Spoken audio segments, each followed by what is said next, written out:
ಮುಂದಿನ ಬಾರಿ ಮಹಿಳೆಗೆ ಸಚಿವ ಸ್ಥಾನ ಸಿಕ್ಕೇ ಸಿಗುತ್ತದೆ ಎನ್ನುವ ವಿಶ್ವಾಸವಿದೆ ಲಕ್ಷ್ಮೀ ಹೆಬ್ಬಾಳ್ಕರ್. ಎರಡನೇ ಹಂತದ ಸಂಪುಟ ವಿಸ್ತರಣೆಯಲ್ಲಿ ಮಹಿಳೆಗೆ ಸಚಿವ ಸ್ಥಾನ ಸಿಕ್ಕೇ ಸಿಗುತ್ತದೆ ಎನ್ನುವ ವಿಶ್ವಾಸವಿದೆ. ಪಕ್ಷದ ಹೈಕಮಾಂಡ್ ಏನು ನಿರ್ಧಾರವನ್ನು ತೆಗೆದುಕೊಳ್ಳುತ್ತದೆ ಅದಕ್ಕೆ ನಾನು ಬದ್ಧನಾಗಿದ್ದೇವೆ ಅಂತ ಮಹಿಳಾ ಮತ್ತು ಮಕ್ಕಳ ಕಲ್ಯಾಣ ಇಲಾಖೆಯ ಮಾಜಿ ಸಚಿವೆ ಲಕ್ಷ್ಮೀ ಹೆಬ್ಬಾಳ್ಕರ್ ಹೇಳಿದ್ದಾರೆ.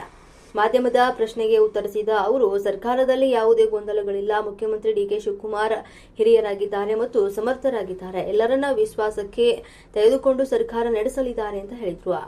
ರಾಮಲಿಂಗಾರೆಡ್ಡಿ ರಾಜೀನಾಮೆ ಬಗ್ಗೆ ಕೇಳಿದ ಪ್ರಶ್ನೆಗೆ, ಪ್ರಜಾಪ್ರಭುತ್ವದಲ್ಲಿ ಅಭಿಪ್ರಾಯಗಳಿಗೆ ಬೆಲೆ ಇರುತ್ತದೆ. ಪಕ್ಷದ ಹಿರಿಯರು ಇವರ ಬಗ್ಗೆ ತೀರ್ಮಾನವನ್ನ ಮಾಡುತ್ತಾರೆ ಅಂತ ಹೇಳಿದ್ರು. ಬೆಳಗಾವಿ ರಾಜಕಾರಣ ನಿಮ್ಮ ಸಚಿವ ಸ್ಥಾನಕ್ಕೆ ಅಡ್ಡಿಯಾಗ್ತಿದೆ ಎಂಬ ಪ್ರಶ್ನೆಗೆ, ಖಂಡಿತವಾಗಿಯೂ ಅಂತಹದ್ದೇನೂ ಇಲ್ಲ. 2023ರಲ್ಲಿಯೇ ಆ ಕುರಿತು ಎಲ್ಲ ತೀರ್ಮಾನವನ್ನ ಆಗಿದೆ. ಎಲ್ಲ ಸಮಾಧಾನದಿಂದ ಮುಂದೆ ಹೋಗ್ತಾ ಇದ್ದೇವೆ ಅಂತ ಹೇಳಿದ್ರು. ಬೆಳಗಾವಿ ದೊಡ್ಡ ಜಿಲ್ಲೆಯಾಗಿದ್ದು ಇನ್ನೂ 2 ಸಚಿವ ಸ್ಥಾನ ನೀಡಬೇಕು ಅಂತ ಬೇಡಿಕೆ ಇಟ್ಟಿದ್ದೇವೆ. ಬೆಳಗಾವಿ 3 ಜಿಲ್ಲೆಗಳಿಗೆ ಅನುಸಾಗುವಷ್ಟು ದೊಡ್ಡದಾಗಿದ್ದು, ಹಾಗಾಗಿ ನಾವು ಹೆಚ್ಚುವರಿ ಸಚಿವ ಸ್ಥಾನವನ್ನ ಕೇಳಿದ್ದೇವೆ ಅಂತ ಹೇಳಿದ್ದಾರೆ.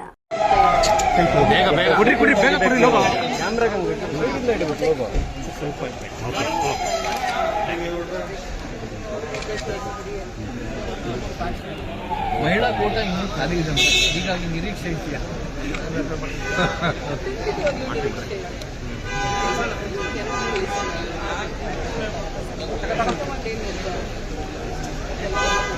ಪಂಚಮಸಾಲಿ ಲಿಂಗಾಯತರಿಗೆ ಅವಕಾಶ ಆಗಿಲ್ಲ ಮೊದಲಂತದಲ್ಲಿ ಅಂತ ಒಂದು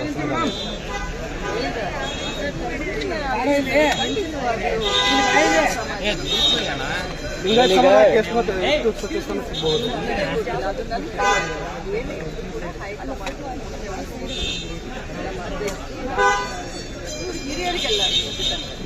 ಈ ಬೆಳವಣಿಗೆ ನಡುವೆ ಮೇಡಮ್ ರಾಮಲಿಂಗಾರೆಡ್ಡಿ ಅವರು ರಾಜೀನಾಮೆ ಕೊಟ್ಟಿದ್ದಾರೆ. ಇದು ಕಾಂಗ್ರೆಸ್ ಒಳಗೆ ಸರಿ ಇಲ್ಲ ಅನ್ನೋ ತರದಲ್ಲೂ ಮೆಸೇಜ್ ಪಾಸ್ ಆಗ್ತಾ ಇದೆ.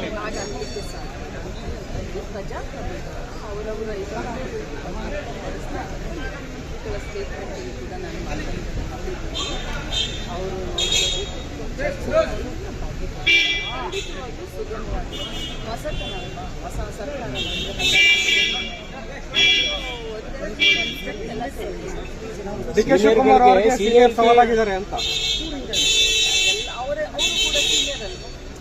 ಅವ್ರಿಗಿಂತ ಸೀನಿಯರ್ಗಳ ಸವಾಲಾಗಿರೋದು.